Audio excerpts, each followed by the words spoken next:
जय माँ लक्ष्मी। आप सभी को धनतेरस की हार्दिक शुभकामनाएं। आज आप सुनेंगे धनतेरस 2024 की संपूर्ण कथाएं। इन कथाओं के साथ ही आप सुनेंगे भगवान धन्वंतरी की आरती, जिसे धनतेरस के दिन सुनने से भगवान धन्वंतरी प्रसन्न होते हैं और सुनने वालों को उनकी विशेष कृपा प्राप्त होती है। धन्वंतरी जी की कृपा से ही व्यक्ति सदा निरोगी और स्वस्थ रहता है, क्योंकि भगवान धन्वंतरी आयुर्वेद के जन्मदाता हैं। इस कथा को धनतेरस के दिन सुनने से माता लक्ष्मी भी प्रसन्न होती हैं और धनतेरस के दिन घर की धन संपत्ति में 13 गुना की वृद्धि होती है। इसलिए आपसे प्रार्थना है कि इस कथा को पूरा अवश्य सुनिएगा, क्योंकि अधूरी कथा सुनने से पाप लगता है। कथा आरंभ होने से पहले माता लक्ष्मी की प्रसन्नता के लिए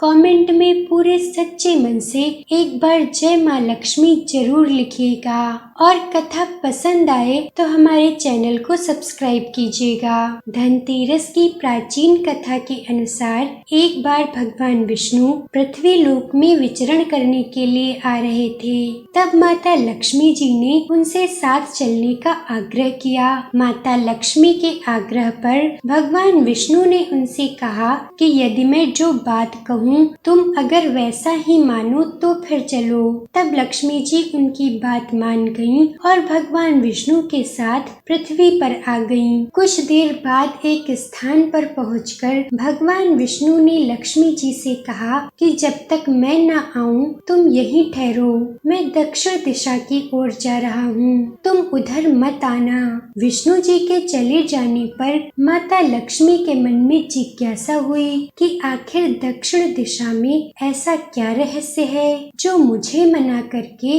भगवान स्वयं चले गए। लक्ष्मी जी से अब रहा न गया और जैसे ही भगवान आगे बढ़े लक्ष्मी जी भी उनके पीछे पीछे चल पड़ी। कुछ ही आगे जाने पर उन्हें सरसों का एक खेत दिखाई दिया जिसमें खूब फूल लगे थे। सरसों के फूल की शोभा देखकर लक्ष्मी जी मंत्र मुग्ध हो गईं और फूल तोड़कर अपना श्रृंगार करने के बाद आगे बढ़ीं। आगे जाने पर एक गन्ने के खेत से लक्ष्मी जी गन्ने तोड़कर उसका रस चूसने लगीं। उसी क्षण विष्णु जी आए और यह देखकर लक्ष्मी जी पर नाराज हो गए और उन्होंने माता लक्ष्मी को शाप दे दिया कि मैंने तुमसे इधर आने को मना किया था पर तुम न मानी और किसान के खेत से चोरी करने का अपराध कर बैठी। अब तुम इस अपराध के दंड स्वरूप इस किसान की 12 वर्ष तक सेवा करो। ऐसा कहकर भगवान विष्णु माता लक्ष्मी को वहीं छोड़कर क्षीर सागर चले गए। तब माता लक्ष्मी उस गरीब किसान के घर पर रहने लगीं। एक दिन लक्ष्मी जी ने उस किसान की पत्नी से कहा कि तुम स्नान कर पहले मेरे द्वारा बनाई हुई इस देवी लक्ष्मी का पूजन करो, फिर रसोई बनाना, तब तुम जो मांगोगी सो मिलेगा। किसान की पत्नी ने ऐसा ही किया। तब माता लक्ष्मी की पूजा के प्रभाव और लक्ष्मी जी की कृपा से उस किसान का घर दूसरे ही दिन से अन्न, धन, रत्न, स्वर्ण आदि से भर गया।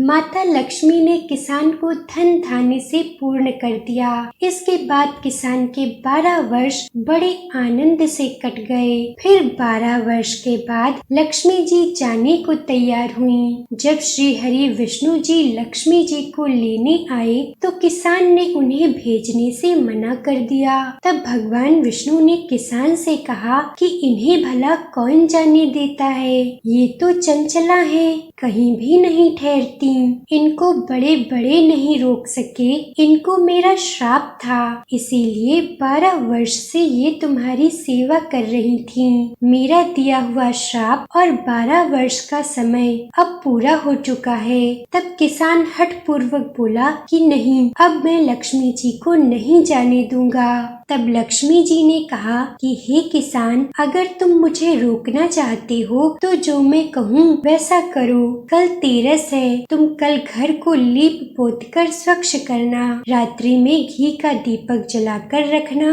और सायंकाल में मेरा पूजन करना और एक तांबे के कलश में रुपए भरकर मेरे लिए रखना।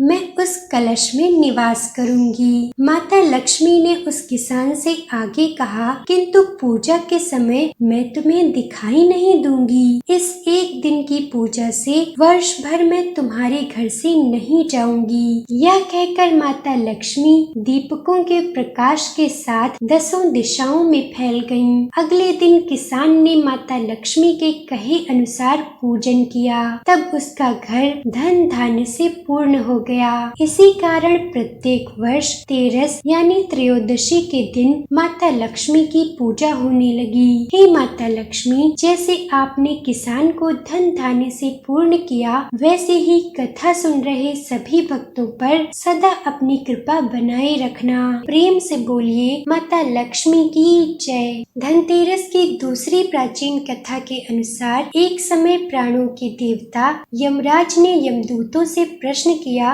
कि क्या कभी मनुष्यों के प्राण लेने में तुम लोगों को दया आती है? तब यमदूतों ने यमराज जी से कहा कि नहीं महाराज, हम तो केवल आपके दिए हुए निर्देशों का ही पालन करते हैं। यमराज जी ने फिर कहा कि बेझिझक होकर बताओ कि क्या कभी मनुष्यों के प्राण लेने में तुम सबको दया आई है? तब एक यमदूत कहने लगा कि एक बार ऐसी घटना हुई है जिसको देखकर मेरा हृदय पसीज गया। एक दिन हंस नाम का राजा शिकार पर गया था और वह जंगल के रास्ते में भटक गया था और भटकते भटकते वह दूसरे राज्य की सीमा में चला गया। वहाँ एक हेमा नाम का राजा था। उसने पड़ोस के राजा का आदर सत्कार किया। उसी दिन राजा की पत्नी ने एक पुत्र को भी जन्म दिया। ज्योतिषों ने ग्रह नक्षत्र के आधार पर बताया कि इस बालक के विवाह के 4 दिन बाद ही इसका जीवन समाप्त हो जाएगा। तब राजा ने आदेश दिया कि इस बालक को यमुना तट पर एक गुफा में ब्रह्मचारी के रूप में रखा जाए और स्त्रियों की परछाई भी वहां तक नहीं पहुंचनी चाहिए। लेकिन विधि के विधान को कुछ और ही मंजूर था। संयोगवश राजा हंस की पुत्री यमुना तट पर चली गई और वहाँ राजा के पुत्र को देखा। दोनों ने गंधर्व विवाह कर लिया। विवाह के 4 दिन बाद ही राजा के पुत्र के प्राण चले गए। तब यमदूत ने कहा कि उस करुण विलाप को सुनकर मेरा हृदय पसीज गया था। सारी बातें सुनकर यमराज ने कहा कि क्या करें, यह तो विधि का विधान है और मर्यादा में रहते हुए यह काम करना पड़ेगा। तब यमदूतों ने यमराज जी से पूछा कि क्या कोई ऐसा उपाय है जिससे अकाल प्राणांत से बचा जा सके। तब यमराज जी ने कहा कि धनतेरस के दिन विधि विधान के साथ पूजा अर्चना और दीप दान करने से कभी भी अकाल जीवन का अंत नहीं होता।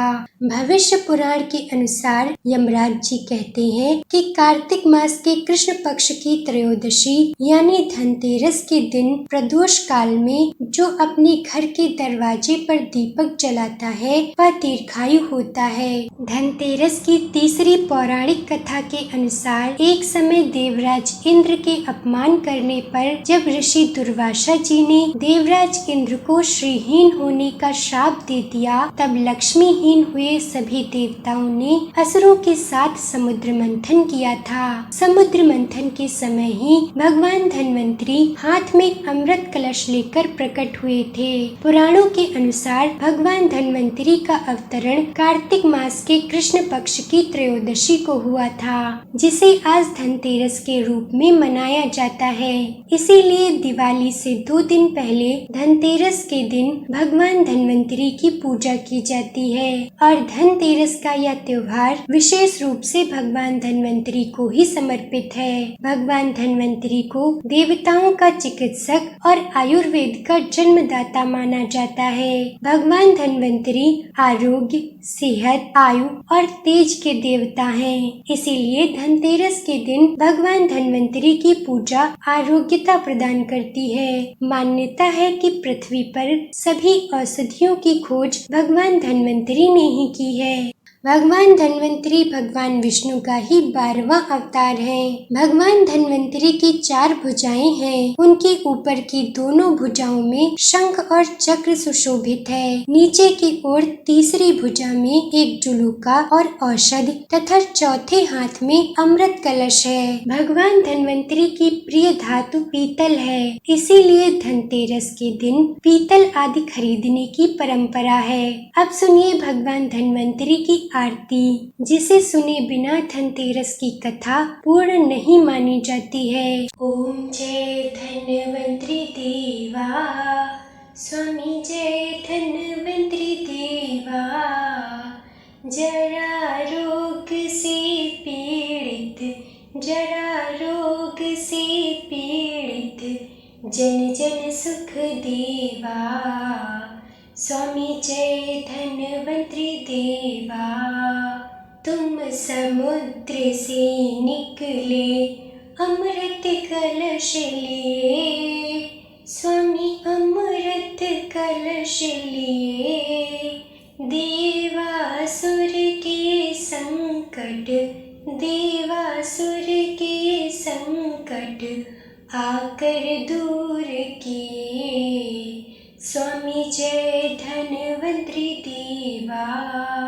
आयुर्वेद बनाया, जग में फैलाया, स्वामी जग में फैलाया। सदा स्वस्थ रहने का, सदा स्वस्थ रहने का साधन बतलाया। स्वामी जय धन्वंतरी देवा। भुजाचार अति सुंदर, शंख सुधाधारी, स्वामी शंख सुधाधारी। आयुर्वेद वनस्पति से, आयुर्वेद वनस्पति से शोभा भारी। स्वामी जय धन्वंतरी देवा। तुमको जो नित ध्यावे, रोग नहीं आवे, स्वामी रोग नहीं आवे। असाध्य रोग भी उसका, असाध्य रोग भी उसका निश्चय मिट जावे। स्वामी जय धन्वंतरी देवा।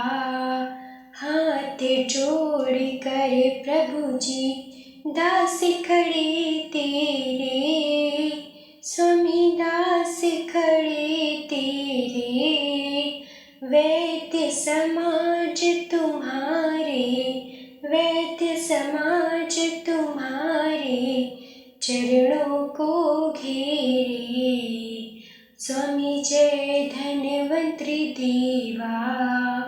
धन्वंतरी जी की आरती जो कोई नर गावे, स्वामी जो कोई नर गावे। रोग शोक ना आवे, रोग शोक ना आवे, सुख समृद्धि पावे। ओम जय धन्वंतरी देवा। जय धन्वंतरी देवा।